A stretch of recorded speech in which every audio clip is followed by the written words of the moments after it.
It's Wednesday, so you know what it is, what it do, what it is. I am the Grizz, and welcome back to Yesterday Today, and we got some interesting stuff to talk about. Well, let's get it straight out the gate. We got that big PS5 update where you can finally use external storage, and also want to talk about if you're waiting for a new Jak and Daxter game, I wouldn't want you to hold your breath. But then there's also some good stuff on the side of Nintendo. Some stuff like starting today. Let's get right into it though. Alright, lads and lads, so here, let's talk about some Jak and Daxter series, right?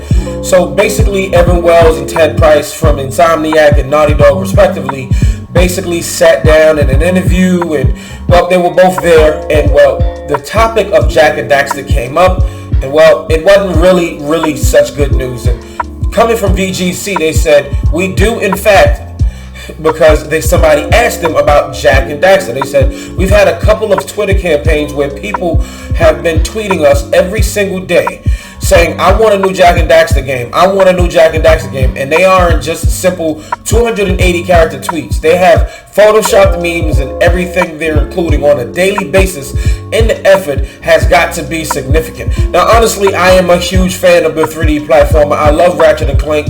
Played them all, beat them all, and really didn't get a chance to finish any of these Jak and Daxter games, but I've played them all. I actually owned them all, but I do love them. These games are actually very fun.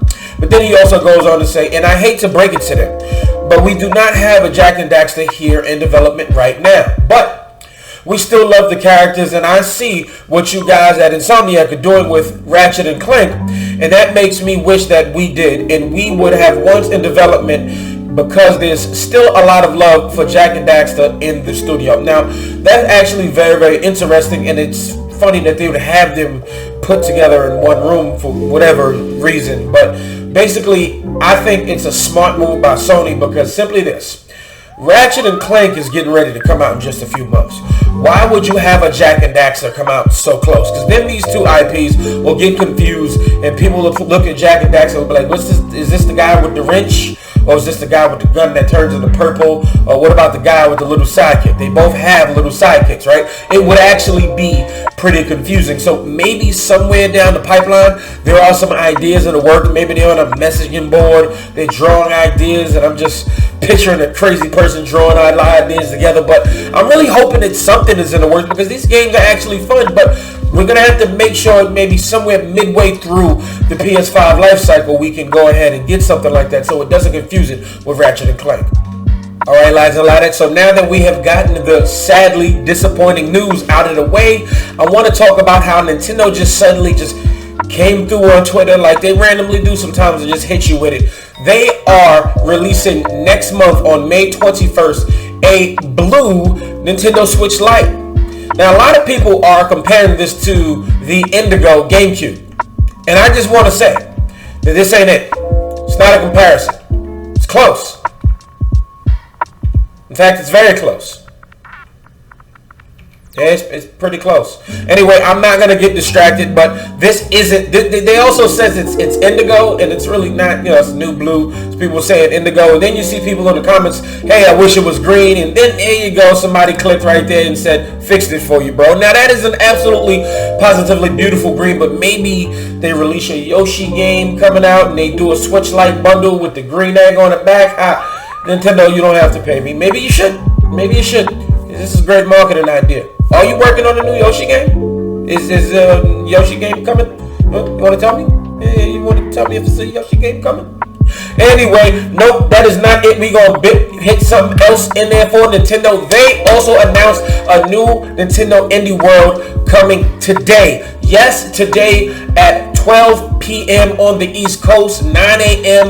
on the West Coast, Pacific time, of course. And I'm excited. Of course, I will be doing some coverage.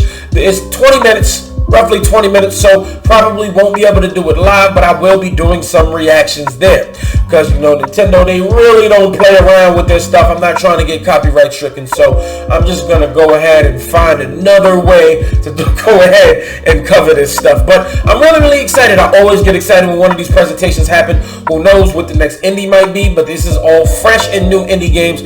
Maybe we might get just a smidge, maybe a little sizzle reel of some of the games we've been waiting for. Maybe Hollow Knight Silk Song and stuff like that. So I'm really excited. Let me know what you think about all this in them comments though. All right, lads and laddies, let's finish off with some of that dope news.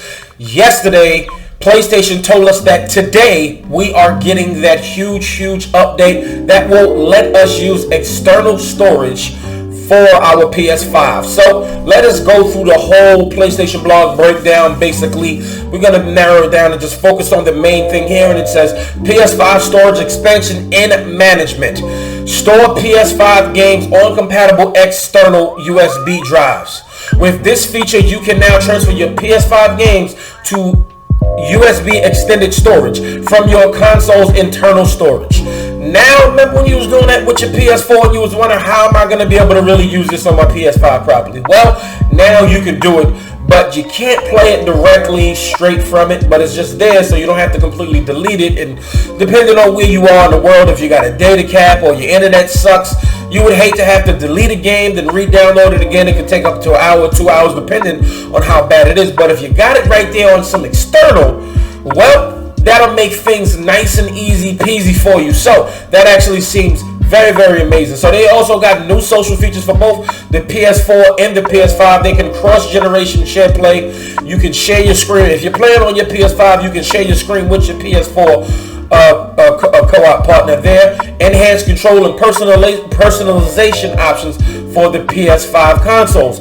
Improved game base. The game base menu has been improved to quicker access to important content and features. You can now easily switch between parties and friends to start chatting with your existing parties or see what each of your online friends is up to. In addition, you can now turn notifications on or off for each of the parties you're in. Now, that is just crazy. It sounds like a whole cell phone, matter of fact, not even cell phone, just a landline thing back in the day. Like, just imagine going back and forth to each party, just be like, yo, hello, yeah, I'm over here, you talking to this person, and then these people, just depending on, the time. I think this is dope. All right, lads and laddies, so depending on what time you're watching this, I would say go ahead and set up that Nintendo Indie World Direct on your phone, and then set up that PS5 if you're lucky enough to have one for an update, so you can go ahead and use that external storage. But then, if you haven't hit that like button already, go ahead and do that, please. And if you don't like it, it's all good. Hit that dislike, no problem. If you're new here, go ahead and hit that red subscribe button. And please, don't forget to turn on all your notifications, because your boy posts every Monday, Wednesday, and Friday, bringing you some of the biggest gaming news you may have missed from yesterday, today, and Tuesdays and Thursdays. I do occasionally stream. But for now, this video is finito.